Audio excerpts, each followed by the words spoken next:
बच्चों, तो आज हम लोग जो है क्लास 12th केमिस्ट्री का मोस्ट इंपॉर्टेंट क्वेश्चन करेंगे। क्वेश्चन है राउल्ट के वाष्प दाब अवनमन नियम को परिभाषित कीजिए।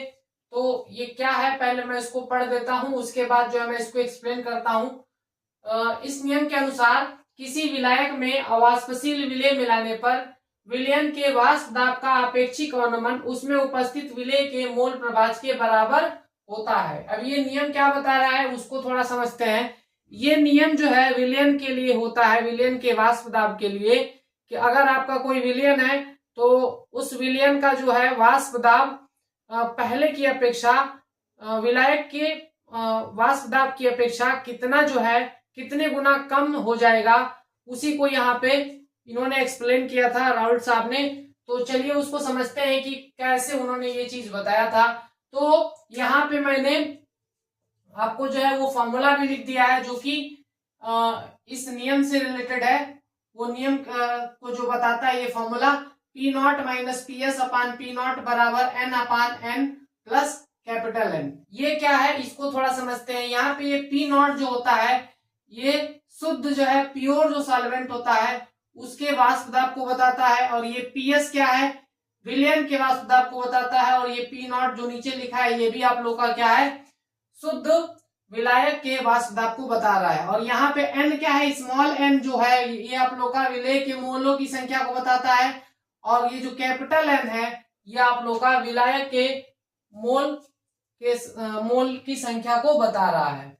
अब चलिए इस लैंग्वेज को यहाँ पे हम समझाते हैं कि ये क्या कहना चाह रहा है। ये बता रहा है कि अगर आपका कोई भी जो है शुद्ध विलायक है या प्योर सॉल्वेंट है तो वो क्या होगा, उसका जो है वाष्प बनेगा। तो देखिए वाष्प को मैंने ऐसे बना दिया है, ये आप लोग का प्योर क्या है, ये कोई लिक्विड है। तो जब ये कोई लिक्विड जब वाष्प बनेगा इसका, तो वाष्प क्या करेगा, इसके जो है जिस कंटेनर में रखा होगा उस कंटेनर की दीवार पर क्या लगाएगा, दाब लगाएगा।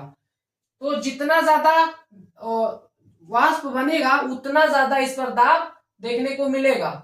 तो ये जब जो आप लोग का प्योर सॉल्वेंट होता है तो जितना दाब वो लगाता है वो दाब जो है उसको हम पी नॉट बोलते हैं, ठीक है। उसके बाद दूसरे कंडीशन में देखिए क्या है कि जब इसके अंदर हम क्या करते हैं कोई विलेय मिला देते हैं। ये पहले शुद्ध था, बाद में हमने इसमें विलेय मिलाया, और विलेय भी कैसा मिलाना है, विलेय भी ऐसा मिलाना है जो अवाष्पशील हो। ये वाष्पशील था मतलब इसमें वाष्प बनने की क्रिया हो रही थी, लेकिन जो भी इसके अंदर डालेंगे वो क्या होना चाहिए, वो अवाष्पशील होना चाहिए, यानी उसका वाष्प नहीं बनना चाहिए। तो उस वाली कंडीशन में जब आप इसमें विलेय को डालेंगे, ऐसे विलेय को डालेंगे जो वाष्प नहीं बनाएगा, तो वो क्या करता है, वो आपका जो है विलायक में अच्छे से घुल जाता है, और घुलकर क्या बनाता है, एक विलयन बना देता है।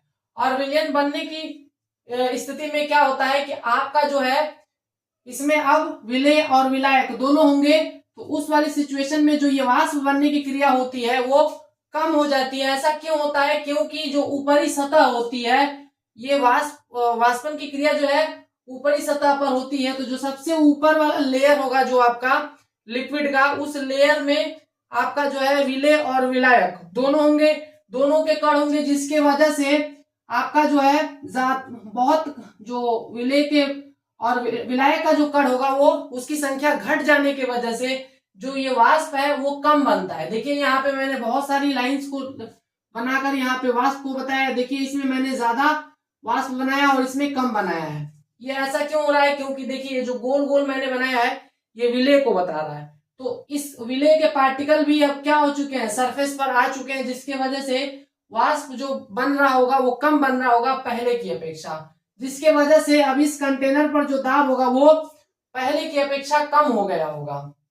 तो वो कितना कम हो गया उसको कैसे निकालते हैं, तो पहले जो आप लोग का वाष्प दाब था विलायक का उसको पी नॉट बोलते हैं, और बाद में जो वाष्प दाब यहाँ पे बनेगा जो सॉल्यूशन का जो वाष्प दाब होगा उसको जब उसमें से माइनस करेंगे तो आपका क्या मिलेगा कि फाइनली जो है कितना वाष्प दाब इसका कम हुआ, और पहले की अपेक्षा कितने गुना कम हो गया। तो उसको जब आप पी नॉट से डिवाइड करेंगे तो आपको ये मिलेगा। उसके तो ये बोला है कि अब ये बार बार वाष्प दाब निकालना थोड़ा कठिन होगा, तो इसीलिए जो है राउल्ट साहब ने इसका जो है दूसरा अल्टरनेट मेथड ढूंढा।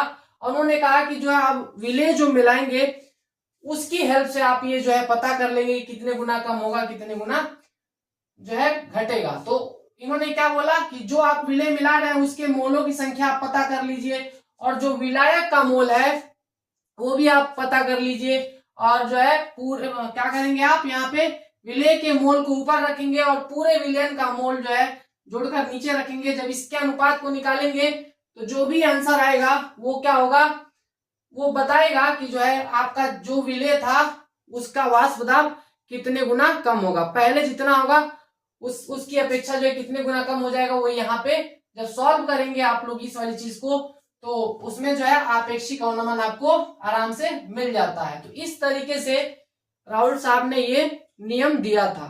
मुझे उम्मीद है कि आप लोगों को वीडियो अच्छी लगी होगी। अगर मेरी वीडियो अच्छी लगी है गाइस तो मेरे वीडियो को ज्यादा से ज्यादा शेयर करिए, मेरे चैनल को सब्सक्राइब करिए। Thank you guys.